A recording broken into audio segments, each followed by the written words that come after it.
안녕하세요 여러분, 세상 돌아보기입니다. 오늘은 23년 5월 4일 목요일입니다. 오늘은 오랜만에 문화의 힘 꼭지를 하나 골랐습니다. 자, 우리말 이야기를 좀 해볼까 하는데 이거는 뭐 내가 따로 준비해서 하는 그런 건 아니고 어떤 뭐 글을 읽거나 누구 이야기를 들을 때 이제 어떻게 보면 스쳐 지나가는 그런 생각들을 어, 어, 모아둔 겁니다. 그리고 이거 자료를 정리하면서도 또 생각이 또 번지기도 해요. 그래서 뭐 일단 기록의 의미도 좀 있는 부분도 있어요. 제 스스로한테도. 따로 뭐 종이 정리하고 이런 것보다는 여러분하고 공유하는 겸해서 이렇게 하면 좋은 거니까.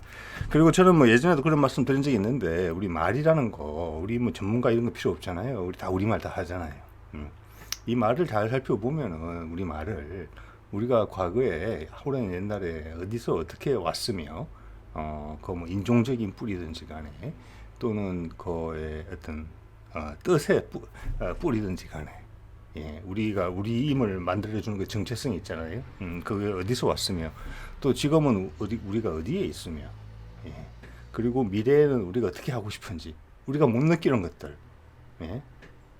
그런 것들을 우리 말 속에서 메시지로 다 남겨져 있다고 생각을 하거든요. 그런 관점에서 보시면 되겠고, 제가 드리는 이야기는 이런 것은 어떤 증거로서 제시하기는 어려운 부분이에요. 가급적이면 이제 생각할 수 있는 이게 고리가 있으면 좋겠지만 여러 가지 생각이 있을 수 있어요. 여러 가지 그러니까 선택지가 그 중에서 이제 하나의 선택지를 제가 골라서 이야기해 드리는 거니까 이게 다 맞다 이렇게 생각하실 필요는 없을 것 같고, 대신 그 접근 방식 그래서 여러분도 우리 말을 들으실 때 혹시 익숙치 않으신 분들은 이런 관점에서 생각해 보면 좋겠다. 그리고 또 새로운 아이디어가 되실 수 있고 그게 주는 맛이 아주 좋습니다. 예. 자, 그럼 해볼까요? 오늘 내용 두꺼비 거북이 뭐 이런 이야기를 했는데, 제가 이런 거에 대해서 관심을 가지게 됐던 이유의 사례를 몇 가지만 말씀을 드리는 게 좋지 않을까 싶네요. 봄내 이런 단어가 있죠. 들어보신 분도 있을 거예요. 아마 봄 냄새. 아직도 어디 뭐 가면은 내음이라는 우리 할머니들 그런 표현 쓰시는 분들 있죠. 그래서 그걸 줄여서 내. 예쁜 말이죠. 봄내. 봄의 냄새인데 이거는 제가 이런 분야에 있어서 지금 돌이켜 생각해 보면 영향을 많이 받은 것으로 느껴지는 지금 어디 계신지는 잘 모르지만 우리 국어 선생님이 한 분 계셨어요. 그분이 자기 호를 한글로 한글 관련된 이제 활동을 하시는 분이었는데 자기 호를 한글로 지으셨어요. 그게 아직도 기억이 생생하게 나고 그때부터 이걸 이렇게 볼 수도 있겠구나. 너무나 이쁘고 뜻이 있다. 그래서 입시에 쫓기던 시절에도 그런 생각을 했었습니다. 그게 기억이 나고 그 다음 나오는 말은 서방, 시집 이런 말이 있는데 이거를 서방이 무슨 말이냐 도대체 어디서 온 말이냐 이걸 아주 갈파하시는 사람이 있어요. 시방이다 이거는. 씨앗을 가져가는 방이다. 시집은 시집이다. 이거는 그 탄허 절집에 있던 양반이죠. 탄허의 그래서 제가 본 내용입니다. 이건 바로 탁 와서 박히는 거죠. 이게 증명하기 어렵죠. 그렇지만 이렇게 설명이 돼요. 이 단어를 보면 처갓집이긴 한데 처가 하면은 다 한자죠. 근데 시집, 시방 이렇단 말이에요. 시자는 우리가 정말 많이 쓰고 있어요. 한자에도 시자가 있거든요. 우리 씨앗부터 해가지고 씨의 용도는 엄청나게 다양해요. 그래서 아주 먼 옛날로 돌아가면은 한자라는 부분하고 우리 말이라는 부분이 분명히 엉켜 있는 부분이 있다. 주인공은 누군지 차치하더라도 그런 생각을 해볼 수 있는 사례이기도 한데, 저는 이걸 보면서 이런 생각도 들어요. 문화적인 부분도 생각이 들거든요. 지금 우리가 소위 생각하는, 요즘 많이 붕괴됐지만 남녀에 관련된 부분이 있죠. 뭐 시집을 가면 여자는 이제 시집사람이고 이런 부분들은 소위 말하는 남존 여비라는 부분들은 조선 시대도 아니고 조선 시대 이제 임진왜란 병자호란 거치면서 조선의 위계가 많이 무너집니다. 즉 그러니까 왕실의 권위가 추락한 거죠. 그러면서 나라를 지탱해야 됐기 때문에 그때 유교적인 어떤 형식을 되게 많이 강조했죠. 그래서 그때 이후의 산물이에요. 그러니까 몇백 년 안 된 거예요. 조선 정치만 하더라도 여자의 지위는 후기와는 전혀 달랐습니다. 그리고 지금 제가 최근에 중국 외곽에 있는 그 묘족, 우리 치우천왕을 조상으로 모시는 묘족, 우리하고 인과관계가 깊다고 봐요. 여러 가지 면에서. 거기에 풍습을 보면은 남녀가 나이가 찼을 때 거기는 모계 사회의 흔적이 많이 남아 있어 아직도. 남자와 여자가 만나서 한 날 짝을 결정을 해요. 예. 우리도 신라시대 때 삼국유사나 삼국사기의 기록을 보면은 신라시대 남자들이 그런 식으로 짝을 찾았던 그런 게 있거든요. 그날만큼은 그냥 자유에, 예, 그러니까 카니발이다 이런 식으로 그런 게 있는데, 또 그 묘족들은 조상의 행사를 1년에 치우천왕 행사를 하더라고요. 근데 1년에 한 번씩 하는데 엄청나게 크게 제사를 지내요. 정말 정성을 다해서. 제가 보기에도, 화면으로 보기에도. 그런데 그때도 독특한 것이 주변 마을로 시집을 간 묘족 여자들이 다 와요. 예, 저는 그것은 옛날에 여자가 훨씬 지위가 묘족에 있어, 공동체에 있어서도 옛날에 훨씬 묘족 여자들이 중요했다라고 생각을 하거든요. 지금 중국에도 소수민족 중에 그런 풍습이 있는 곳이 있어요. 예, 남자는 전쟁하고 집 짓는 것만 하더라고요. 그래서 고대 사회에는 여성의 우위에 있던 시절이 있었다. 왜냐? 씨라는 것은, 씨앗이라는 것은 어떻게 전체에 보면 경영을 한다는 의미가 있거든요. 절기에 맞춰서 씨를 구하고 심고 가꾸고 그걸 때에 맞춰서 다 해야 돼요. 예. 그래서 옛날에는 시집이 그런 필요가 있을 때 가서 후세를 잉태시키는 그런 도구로 쓰여졌던 흔적을 나타내는 게 아닌가 생각해요. 전체 운영은 여자가 관리를 하고 그런 문화적인 어떤 흔적이 아닌가라고 이거는 제 생각을 좀 덧붙여서 말씀드려 봤어요. 그래도 재밌는 것들이 있죠. 아까 봄내 말씀드렸는데 우리 봄, 여름, 가을, 겨울 너무나 예쁜 단어들을 가지고 있는데 이거에 대해서 이거 순 우리말이잖아요. 예, 이거에 대해서 명쾌하게 해석해 본 적은 없어요. 여러 가지 의견이 있을 따름이죠. 부분적인 의견이죠. 그것도. 그래서 이거는 제 생각입니다. 여러분 좋은 아이디어 있으시면 알려주십시오. 다른 분하고 공유도 할 수 있게. 봄은 뭐냐? 보다라고 생각해요. 보다. 새싹이 올라오는 거예요. 없던 게 보이는 거예요. 새로운 생명이 올라오는 게 보이는 거예요. 그게 봄이다. 여름은 우리 지금 단어 많이 쓰고 있잖아요. 열리다. 즉 열매가 되는 거예요. 성장하는 거죠. 가을. 지금도 얼마 전까지만 해도 시골에서 가을한다 이런 표현들이 있었습니다. 즉 수확한다는 뜻이에요. 가을은 수확하는 계절이고 겨울은 겨우겨우와 상관이 있는 단어가 아닌가 이렇게 생각해요. 예. 힘들다는 거죠. 겨우겨우 근근히 버틴다라는 거. 예. 자, 이렇게 생각을 해볼 수 있어요. 여러분도 어떤 생각을 해보실 수가 있어요. 자, 근데 이거를 보면은 우리가 농경 생활이라는 부분하고 또는 채집 생활이라는 부분하고 우리 조상들이 우리 말을 만들던 그 초기에 우리나라는 이미 사계절이 있었구나. 지금은 비슷했구나. 여건이 어디 딴 데서 멀리서 왔더라도 우리 현재 우리의 정체성을 형성한 주도 세력이 아주 멀리서 왔다 하더라도 그들은 이런 사계절이 있는 지역에서 왔구나. 이런 걸 생각해 볼 수 있는 거죠. 이런 것들이 이제 말을 뿌리를 찾아보는 데 재미기도 하죠. 뚜꺼비 이야기도 마찬가지예요. 뚜꺼비 보면은 이거 다른 의견이 있다는 거 제가 찾아봤습니다. 좀 이따 말씀드릴게요. 이건 제 생각이죠. 그냥 두껍다라는 거죠. 두껍다. 예, 두꺼운 녀석이에요. 그러니까. 근데 저는 두껍을 어디 보니까 두껍이라는 길다란 것을 씌우는 물체에서 이게 왔다. 이렇게 말을 보통 하더라고요. 이제 검색을 잠깐 해보니까. 근데 저는 오히려 이렇게 생각을 해보고 싶어요. 이거는 겹이다. 두겹이다. 껍질이 두 개다. 예, 겹은 겹하고 껍질과 겹치는 말이라고 생각을 해요. 자, 우리 말을 가지고 하나의 단어, 낱말을 가지고 그 파생형을 만들어서 엄청나게 효율적으로 쓰려고 하는 그런 노력들이 보여요. 말을 보면. 그런 효율성 때문에 거꾸로 그걸 찾아갈 수 있어요. 우리도 여러분 가끔 한자로 옥편에서 찾아볼 때가 있습니다. 저도 요즘 컴퓨터를 하지만 어차피 옥편이죠. 찾아보면은 그 단어의 뜻이 아주 많아요. 왜냐하면 수천 년 동안 써오면서 기본형에서 계속 그 뜻이 파생이 돼서 나오죠. 글자는 같은데. 우리의 말도 그래요. 우리는 다르고 다르고 이런 거예요. 다르고 여 다르고 이렇게 쓰는 거예요. 급 다르고 갑 다르고 이런 식입니다. 예. 그런 게 재미가 있어요. 저는. 그래서 저는 이게 두 겹이다. 껍질이 두 개다. 왜 두 개냐 그러면 한 개짜리는 뭐냐? 일반 이 개구리랑 비슷하게 생겼잖아요. 좀 덩치가 그렇다름인데 개구리에 대비해서 겹을 두 가지를 가지고 있다. 그래서 우리도 겹이라는 것은 영어로 말하면 레이어죠. 뭐 옷값 한 겹, 두 겹 이런 식으로 좀 쓰이지만 뿌리는 껍데기, 즉 겁이랑 같았을 것이다. 예. 그래서 오늘 제 이야기는 저 겁은 우리가 무섭다 할 때 겁이 난다. 겁나게 무섭다 할 때 그 겁하고도 상관이 있다라고 저한테 서책하기 때문에 그것을 정리를 해본 겁니다. 예, 예. 물론 제 생각이죠. 예.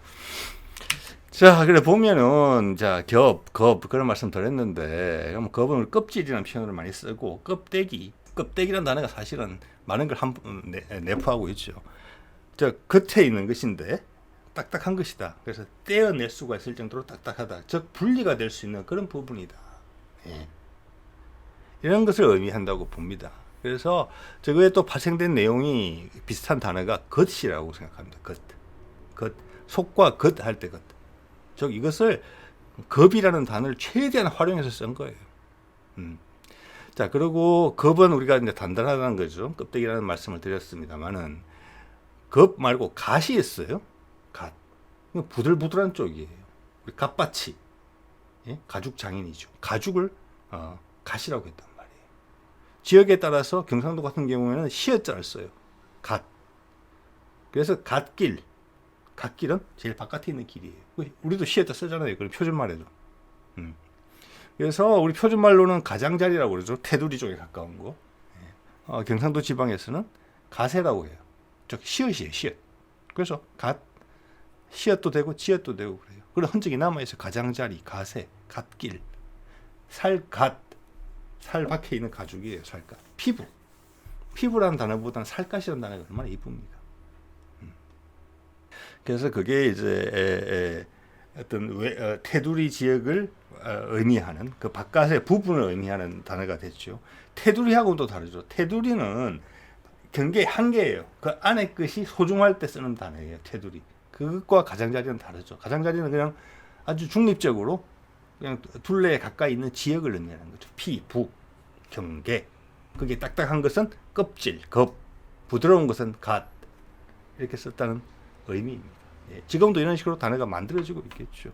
예, 이런 거는 뭐 모르겠습니다. 수천 년, 뭐 만 년 이상, 몇만 년 동안 이런 기본적인 단어들은 그런 식으로 만들어져 왔던 거잖아요. 예, 이런 것은 이럴 때 만약 이런 것이 실제 그러하다 하면은 우리가 다른 말에 쉽게 우리 다른 낱말들에 쉽게 적용해 볼 수 있을 거라고 생각해 볼 수 있어요. 또 우리가 신조어를 만들 때도 우리가 알게 모르게 이런 걸 활용하고 있을지도 몰라요. 이미. 그러니까 말씀드리는 거예요. 우리가 느끼고 정리하지 못했지만 우리는 몸속에 녹아 있는 거. 즉 우리는 모르지만 내가 지금 인지하지 못하지만은 내가 바라는 거 무언가를. 네, 그것은 과거에 어디서 왔기 때문에 그런 거거든요. 그런 방향성에서 오늘 내가 있는 거예요. 내가 어디로 갈지는 몰라요. 그렇지만 내가 바라는 부분은 있어요. 어떤 자극이 오면 그 반응할 때 선택지가 있을 때 어떤 선택을 한단 말이에요. 그런 거 비슷한 거예요. 이런 말이라는 것도. 그래서 말을 통해서 우리가 그런 것을 생각해 볼 수 있다, 스스로. 네, 살펴볼 수 있게 해준다. 이런 게 이제 재미라고 봐야죠.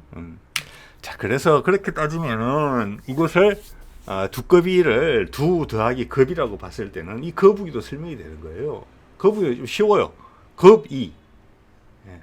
껍질만 있는 아이, 껍질이 강조되는 아이. 거북이. 거북이 하면 좀 이상하지만 이걸 겁 더하기 1로 해석을 하면 쉽게 해석이 돼요. 그 이름이. 두꺼비도 그래서 이거 상관이 있는 거예요. 저는 그렇게 본다는 겁니다. 그래서 그 겁이라는 단어, 앞서 말씀드렸죠. 거기서 파생돼 나온 것이다. 동물 이름까지 됐다. 코끼리 뭐겠습니까? 코가 길다. 코가 긴 녀석이 코길이 아니겠습니까? 예, 뭐 그런 식이죠. 예. 자, 그러면 또 이것은 이제 약간 다른 걸로 좀 파생을 시켜볼게요.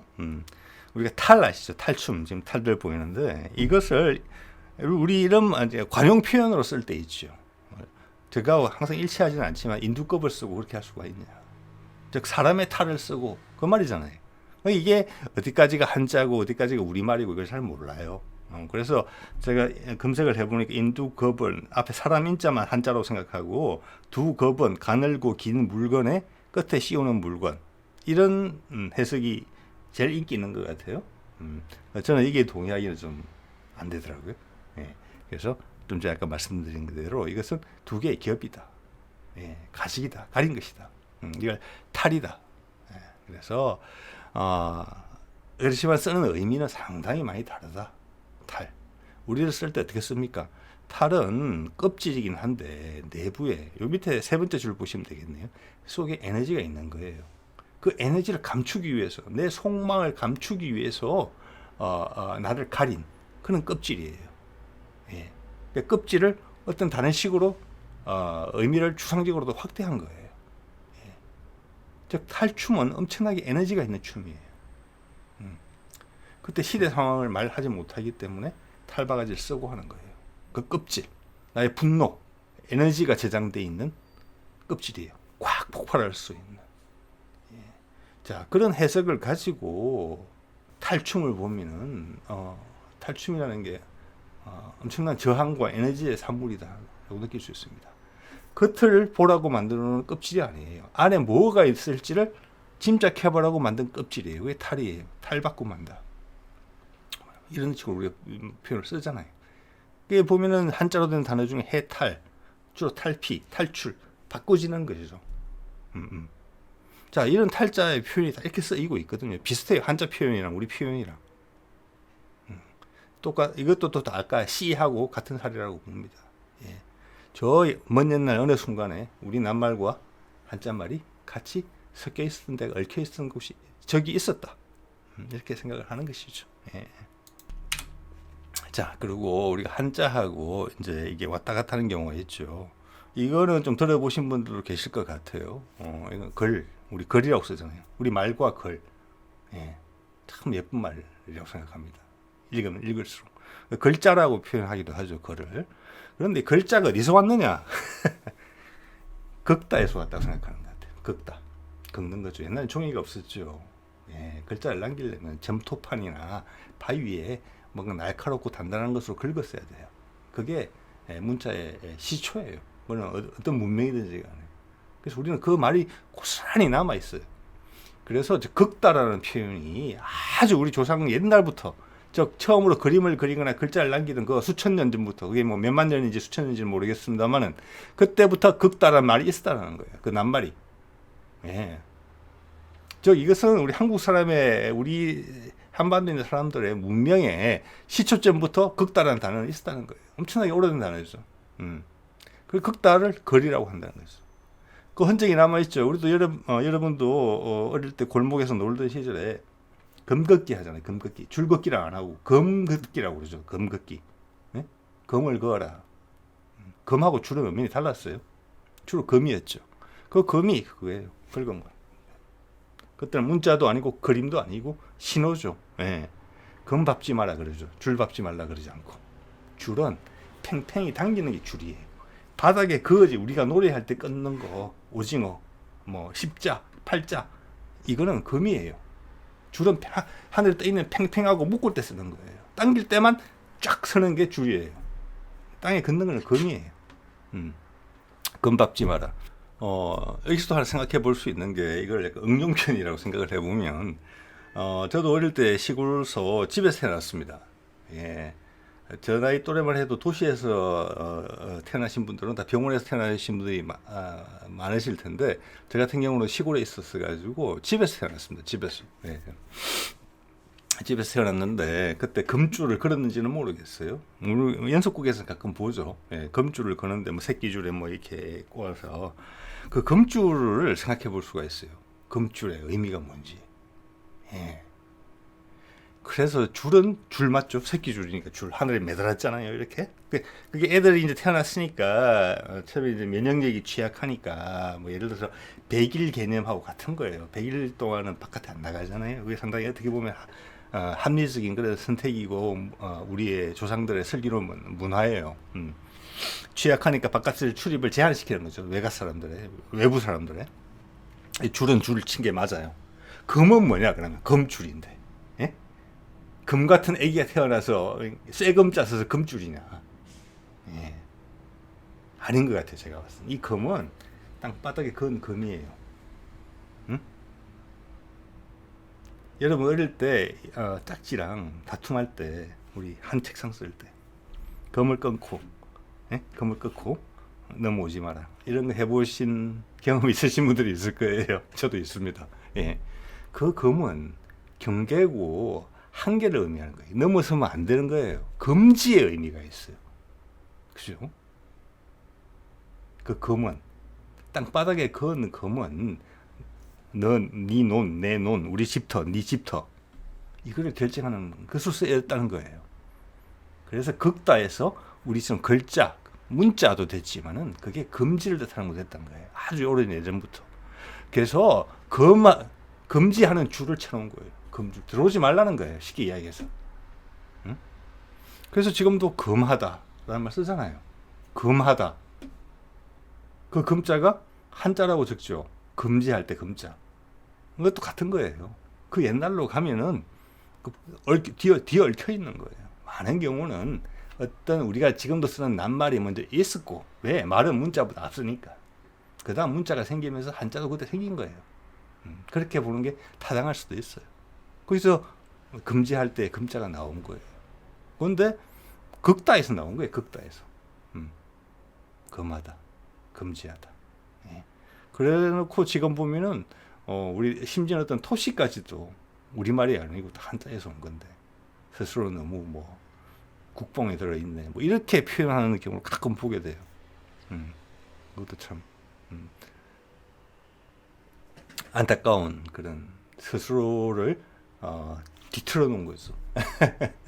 우리의 자유의지를 배움으로 인해서 오히려 뒤틀리게 만든 거죠. 그게 제일 안타까워요. 왜냐하면 새롭고 배우고 뭘 안다는 게 그런 동서양을 막론하고 나를 자유롭게 만드는 거거든요. 자유롭게. 그래서 내가 하늘과 똑같은 생각을 할 수 있는 거예요. 그래서 아름다운 사람이 되는 거예요. 모든 걸 아는 알흠다운 알자가 그렇잖아요. 태양도 알이라고 그러고 아이도 알이고 소갈머리도 있어야 되고. 그래서 알맹이가 있는 사람이 되고자 해서 배우는 거예요. 근데 배움을 통해서 왜곡되는 경우도 참 많아요. 지금 대표적인 게 언론 같은 게 그런 거죠. 그래서 이게 갈 때까지 갔구나. 이대로 계속 갈 수는 없구나. 저는 세계적 문제거든요. 예. 자, 그런 것까지 생각을 좀 하게 되고요. 자, 그러면 이제 다른 이게 또 추상적인 부분이 있어요. 이런 표현 쓰잖아요. 겁나게 무섭다. 겁나다, 무섭다. 어떻게 보면 좀 비슷한 것 같은데, 조금 다른 것 같아요. 아주 섬세하게 들여다보면 그 이야기를 좀 하려고 해요. 왜냐하면 급자가 거북이의 급자, 두꺼비의 급자랑 같은 것 같거든요. 제가 봤으는. 네. 자, 겁나다. 겁이 뭐였습니까? 껍질이고 딱딱한 거였잖아요. 두꺼비 거북이처럼. 겁이 난다는 것은, 난다는 건 뭡니까? 난다. 난다. 생겨나는 거, 없던 게 생겨나는 거. 자, 제가 봤을 때는 겁나다는 것은 몸이 경직될 정도로 무섭다, 공포스럽다는 뜻이라고 봅니다. 네. 무서우면은 바들바들 떤다라는 연결이 돼요. 그래서 우리는 저 단어가 엄밀히 보면 좀 다른 것 같아요. 무서우면은 바들바들 떨어요. 무섭기 때문에 경직된다? 자연스럽진 않아요. 지금 많이 좀 경계가 좀 옅어졌지만은 무서우면 떠는 거예요. 바들바들. 이게 무서운 거예요. 예? 엄마가 아기들을 부여안고 밖에서 짐승 소리가 나니까 바들바들 떠는 거예요. 엄마 품속으로 들어와서. 그게 무서운 거예요. 겁나는 것은 뭐냐? 어떤 새로운 시도를 하려고 하는데, 칼질을 하려고 하는데, 저걸 내가 태어나서 처음으로 집에 도둑이 들어와서 찔러야 되는데, 안 그러면 내가 죽으니까, 우리가 가족이. 그런데 이 칼로 사람을 찌른 적이 없단 말이에요. 그때는 겁나는 거예요. 찌르기가 겁이 나는 거예요. 찌르기가 무서운 게 아니고 찌르기가 겁이 나는 거예요. 겁이 난다. 왜? 내가 경직이 되는 거예요. 그래서 겁을 겁내지 마라 했을 때는 좀 전에 말씀드린 운동을 한다거나 낙법을 한다거나 하늘에서 뛰어내린다거나 할 때 내 몸의 긴장을 풀어야 돼요. 무술 같은 걸 배울 때도 그렇겠죠. 예, 안 그러면 다치죠. 예, 편안하게 해야 되는 거죠. 예, 저 긴장하지 마라. 자, 겁이 난다는 것은 긴장이 극도로 극대화되는 것을 의미한다. 이렇게 볼 수도 있어요. 예. 그래서 새로운 시도를 하려고 그러는데 될까 안 될까? 예. 다 되는 건데 내가 겁이 나서 무리하게 해서 될 일이 안 될 수도 있죠. 사회적으로 보면 계약을 한다 그럴 때도 자신감을 가지고 밀어붙여야 되는데 될까 말까 이러다 보면은 타이밍도 잃고 상대방이 의도도 눈치를 채죠. 그럼 저항이 오면 나는 더 겁이 나죠. 안 되는 거죠. 자, 무서움은 우리가 원초적 무서움이죠. 호랑이를 만났을 때 무서움 바들바들 떠는 거. 범을 만났을 때, 표범을 만났을 때 떠는 거. 그게 무서움이죠. 겁은 다른 거예요. 생겨나는 거예요. 겁이 나잖아요. 무서움이 난다고 표현 안 해요. 겁은 나는 거예요. 나라는 존재이기 때문에 내 속에서 나는 거예요. 이렇게 땀이 나는 것처럼. 겁이 올라와서 껍데기가 딱 생기면서 나를 굳게 만드는 거죠. 그걸 벗어 던져야 된다는 거죠. 새로운 것을 시도하려면. 자, 그래서 오늘은 두꺼비, 거북이, 그 다음 우리 겁나게 무섭다 이야기까지 해봤습니다. 자, 오늘 이 정도로 하겠습니다. 네.